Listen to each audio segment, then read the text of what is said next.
අනන්ත විශ්වයේ තනිව හුදකලාව අයාලේ සැරිසරන්නෙක් සිටිනවා. ඔහු නමින් සිම් 0136. මෙය තාරකාවක් නොමැති දැවැන්ත අභිරහසකි. මේ උපත ලැබූ තැනින් පළවා හරින ලද ග්‍රහලෝකයක්ද?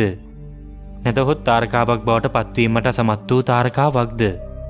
විශ්වාස කරන්න ජේම්ස් වෙබ් දුරේක්ෂය විසින් මෑතකදී කරන ලද නිරීක්ෂණවලින් මෙහි වායුගෝලය තුළට විනිවිද ගමන් කරා. එමගින් නර්ම පුදුම රහස් රැසක් එළි වී තිබෙනවා. ඒවා ග්‍රහලෝක හා තාරකා සෑදීම පිළිබඳ අපගේ අවබෝධයට දැඩි අභියෝගයක් එල්ල කිරීමට සමත්. මේ නිදහස්ව පාවෙන යෝධයා මෙතරම් විශේෂ වන්නේ ඇයි? විශ්වයේ හැඩගස්වන අවුල්සහගත ක්‍රියාවලිය ගැන මෙයින් කියවෙන්නේ කුමක්ද? මේ අසාමාන්‍ය විශ්වයේ සැරිසරන්නාගේ අභිරහස් සොයා යන්නට එක්වෙන්න අපිත් සමග. සිම් 0136 සොයාගත්තේ 2003 වර්ෂයේදී. ඒ ආලෝක වර්ෂ 20ක් පමණ දුරින් මීන රාශියේ පිහිටා සිටිනවා. එහි ස්කන්ධය බ්‍රහස්පතිගේ ස්කන්ධය මෙන් 12.7 ගුණයකි. ඒ දැවැන්ත ග්‍රහලෝකයක් සහ දුමුරු වාමන තාරකාවක් අතර මායිමේ පවතිනවා. දුමුරු වාමන තාරකාවක් යනු තාරකාවක් මෙන් හටගන්නා නමුත් හයිඩ්‍රජන් විලයනය පවත්වාගෙන යාමට තරම් ස්කන්ධයක් නොමැති උප තාරකා වස්තුවකි. මේ එහි සම්භවය හා ස්වභාවය පිළිබඳ ගැඹුරු ප්‍රශ්න රැසක් මතු කරනවා. මව් තාරකාවකට බැඳී ඇති ග්‍රහලෝක මෙන් නොව සිම් 0136 තනිව සැරිසරනවා. ඒ නිදහස්ව පාවෙන ග්‍රහස්කන්ධයක් සහිත වස්තුවකි. එහි වේගවත් භ්‍රමණය නිසා එහි එක් දිනයක් පෘථිවි පැය 2.4ක් තරම් ඉතාමත්ම කෙටි. මේ එහි ගතික ස්වභාවය හොඳින් පෙන්눔 කරනවා. පෙර නිරීක්ෂණවලින් හෙළි වූයේ එහි දීප්තිය නිතර වෙනස් වෙන සුළු බවයි. ඉතින් මේ තවමත් තේරුම් නොගත් සංකීර්ණ වායුගෝලීය සංසිද්ධිය ඇති බව හඟවා සිටිනවා. තව දෙහි චුම්බක ශේෂ්ත්‍රය බ්‍රහස්පතිගේ චුම්බක ශේෂ්ත්‍රයට වඩා 200 ගුණයක් ශක්තිමත්. මේ නම් මහා පුදුමාකාර ලක්ෂණයක් බව ඔබට වැටහෙන්නට ඇති. ඒ ශක්තිමත් අභ්‍යන්තර ඩයිනමෝ ක්‍රියාකාරීත්වයක් ඇති බව පෙන්වා සිටිනවා. මෙතරම් දැඩි චුම්බක ශේෂ්ත්‍රයක් ඇති නිසා එහි වායුගෝලීය ක්‍රියාකාරකම් වලටද බලපාන බව පැවසිය යුතුයි. උදාහරණයක් විදිහට මව් තාරකාවක සුළම් බලපෑමක් ඊට නොමැති වුවද එහි ද්‍රවාසන්නව ද්‍රවාලෝක දර්ශන ඇති විය හැකියි. හිතන්න එහි දීප්තියේ වෙනස්කම් ඇති කරන වායුගෝලීය රහස් මොනවා විය හැකිද? ඔන්න දැන් අපි සොයා බලන්නේ මෙම අයාලේ සැරිසරන්නාගේ වායුගෝලය තුළට එබුණු එම දුරේක්ෂය විසින් හෙළිකරනු ලැබූ රහස් පිළිබඳවයි. ජේම්ස් වෙබ් දුරේක්ෂය මේ නිරීක්ෂණය සඳහා අති සංවේදී උපකරණ භාවිතා කළා. ඒවායින් සිම් 0136 ගැඹුරින් අධ්‍යයනය කිරීමට හැකි වුණා. NIR රිස්පෙක්ට් සහ MIRI නම් උපකරණ දෙක තමයි එහිදී ප්‍රධාන වශයෙන් භාවිතා කරේ. මේවායින් එම වස්තුව දෙවරක් කැරගෙන අතරතුර දහස් ගණන් වර්ණාවලි ලබා ගැනීමට සමත් වුණා. මේ දත්තවල උපකාරයෙන් විද්‍යාඥයින්ට එහි වායුගෝලයේ ස්තර වශයෙන් විශ්ලේෂණය කරන්න පුළුවන් වුණා. ඒ නිසා එහි සංකීර්ණ කාලගුණික ක්‍රියාවලිය ගැන අපූර්ව දැක්මක් ලැබුණා කිව්වොත් නිවැරදි. පළමුවෙන්ම සිදු කරේ එම වස්තුවෙන් ග්‍රහණය කරගත් විවිධ තරංගායාමවල අදෝරක්ත ආලෝකය විශ්ලේෂණය කිරීමයි.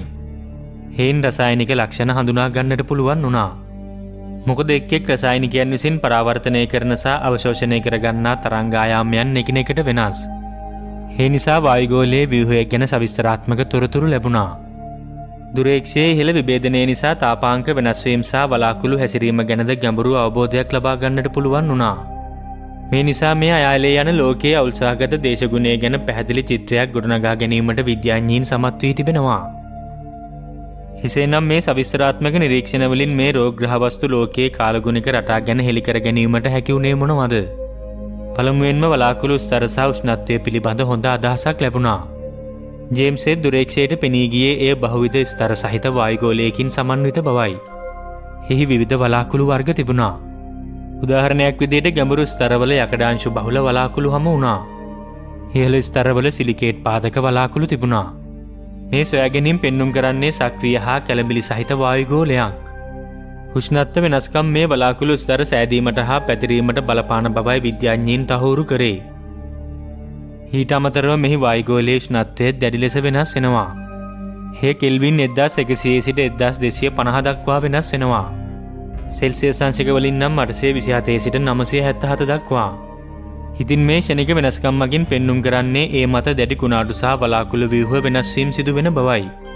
අපේ පෘථිවියේ කුණාටු වලට වඩා මේවා ග්‍රහලෝක පරිමාණයේ සුවිශාල ඒවා ලෙස හඳුන්වන්නට පුළුවන්. ඊට පැය කිහිපයකින් සමස්ත ග්‍රහලෝකයේම දීප්තිය වෙනස් කර දමන්නට හැකියාව තිබෙනවා. මේ වෙනස් වීම පෙන්눔 කරන්නේ එහි මතු පිට හරහා දැවැන්ත කුණාටු පද්ධති ගමන් කරන බවයි. මේවා වෙනත් කිසිම බාහිර ග්‍රහලෝකයක නොදුරු සංවහන ක්‍රියාවලි වලින් ක්‍රියාත්මක වෙනවා වෙන්න පුළුවන්.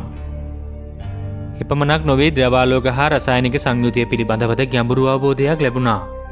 වලාකුළු හැඩවලට අමතරව ජේම්ස් වෙබ් දුරේක්ෂය විසින් SIM 0136 මතු පිට දීප්තිමත් පැල්ලම් හඳුනා ගනු ලැබුවා.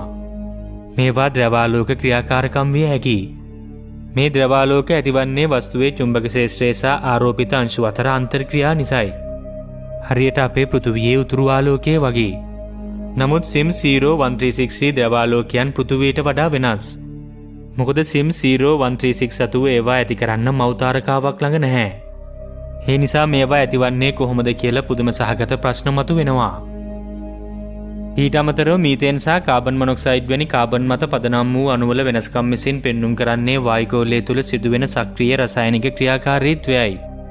ජල වාෂ්ප සහ ඇමෝනියා තිබීම පෙන්눔 කරන්නේ විවිධ උන්නතාංශයන් වල සංකීර්ණ ප්‍රතික්‍රියා සිදුවෙන බවයි. මේවා විවිධ දේශගුණික තත්ත්ව ඇති කරනවා. මේ සොයා ගැනීම වායෝදයන්ගේ වායුගෝල ආකෘති වඩාත් නිවැරදි කිරීමට හේතු වෙනවා. ඊට අමතරව අන්ත පරිසර තත්ත්වයන් වල ඇති සෞරග්‍රහ මණ්ඩලයෙන් පිටත ග්‍රහලෝක තේරුම් ගැනීමට මේවා වටිනා මිනුම් දණ්ඩක් වෙන බව පැවසිය යුතුයි. ඉතින් හිතන්න මේ වායුගෝලීය සංසිද්ධි SIM 0136 සැබෑ අනන්‍යතාවය ගැන අඟවන්නේ කුමක්ද? මේ ග්‍රහලෝකයක්ද නැතහොත් අසමත් වූ තාරකාවක්ද යන්න අපි දැන් තරමක් ගැඹුරින් විමසා බලමු. SIM 0136 ස්කන්ධය තබන්නේ දෙවන්ත ග්‍රහලෝක සහ දුඹුරු වාමන අතර සීමා වෙයි. මේ සාම්ප්‍රදායික වර්ගීකරණවල මායිම් අපැහැදිලි කිරීමට සමත් වෙනවා.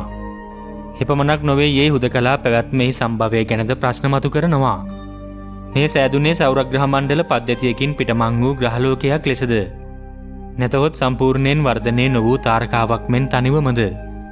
එක් න්‍යායක් යෝජනා කරන්නේ SIM 0136 තරුණ ග්‍රහ පද්ධතියක කොටසක් වූ බවයි. නමුත් අනෙක් දැවැන්ත වස්තුන්ගේ ගුරුත්වාකර්ෂණ බලපෑම් නිසා එය ප්‍රචණ්ඩ ලෙස එම පද්ධතියෙන් නිවතට විසිවී ගොස් තිබෙනවා. එසේනම් මෙහි අතීතයේ සලකුණු තවමත් තිබිය හැකියි. උදාහරණ ලෙස ඉදිරි වූ ග්‍රහවලලු හෝ උපග්‍රහයන්. තවත් හැකියාවක් නම් මේ ස්වාධීනව තාරකාවක් මෙන් සෑදුණු වස්තුවක් බවයි. නමුත් න්‍යෂ්ටික විලයනය පවත්වා ගැනීමට තරම් ස්කන්ධයක් නොමැති වූ නිසා දුඹුරු වාමනයකු ලෙස පවතිනවා විය හැකියි. මෑතකාලීන දත්ව පෙන්වන්නේ SIM 0136 වැනි අයාලේ යන රෝග පැනට් අපි කලින් හිතුවාට වඩා බහුල විය හැකි බවයි. මේ මන්දාකිනිය පුරා ග්‍රහලෝක සෑදීමේ යාන්ත්‍රණය ගැනද ප්‍රශ්න මතු කරනවා. දැන් අපි සොයා බලන්නට යන්නේ මෙම සොයා ගැනීමේ ඇති වැදගත්කම ගැනයි. SIM 0136 අධ්‍යයනය හුදු වර්ගීකරණයකට වඩා ඔබට ගිය දෙයක්. මේ සෞරග්‍රහ මණ්ඩලයෙන් පිටත එක්සෝපැනට් සහ දුඹුරු වාමන දෙකටම අදාළ වෙන සොයා ගැනීමක්. මොකද එහි සංකීර්ණ කාලගුණ රටා සහ රසායනික ක්‍රියාවලින් තේරුම් ගැනීම පිටසක්වල ග්‍රහලෝක සහ දුඹුරු වාමනයින්ගේ වායුගෝලීය ගතිකත්වයේ තේරුම් ගැනීමට ඉතා වැදගත්. විශේෂයෙන්ම මෞතාරකාවක් නොමැතිව හුදකලාව අයාලේ යන රෝග පැනට්ස් වර්ගයේ ග්‍රහවස්තුන් පිළිබඳව. මේ ලෝකවල සමහරක මතු පිටයට අන්තරීක්ෂ කිරණ වලින් ආරක්ෂා වී පවතින සාගර තිබිය හැකිද? එසේනම් අයාලේ සැරිසරන මේ නිදහස් වස්තුන් මතද ජීවය පැවතීමට විශාල හැකියාවක් තිබෙනවා. හිතන්න මේ රෝග පැනට්ස් යනුවෙන් හඳුන්වන ලෝකයන් විසින් තවත් කුමන රහස් සංගවාගෙන සිටිනවා ඇද්ද? ඉතින් SIM 0136 කියන වස්තුව අප විශ්වයේ අඳුරු කොන්වල සැඟවී ඇති අභිරහස් පිළිබඳව හෙළිදරව් කර සිටිනවා. ජේම්ස් වෙබ් අභ්‍යවකාශ දුරේක්ෂය මෙවැනි අභිරහස් වස්තුන්ගේ රහස් එළි කරන්නට දැන් පටන්ගෙන තිබෙනවා. එය අපට විශ්වයේ විශාලත්වය සහ සංකීර්ණත්වය සිහිපත් කරවනවා. මේ සෑම සොයා ගැනීමක්ම විශ්වයේ අපේ ස්ථානයේ තේරුම් ගැනීමේ ගමනේදී බොහෝ සෙයින් උපකාරී වෙනවා. ඔබ නොදැන සිටි මෙවැනි අපූර්ව දේවල් දැනගන්න අපිව සබ්ස්ක්‍රයිබ් කරන්න. ඒ වගේම කුඩා සීනුවේබුවොත් අලුත් වීඩියෝ එකක් දාපු ගමන් ඔබට දැනගන්නටත් පුළුවන්.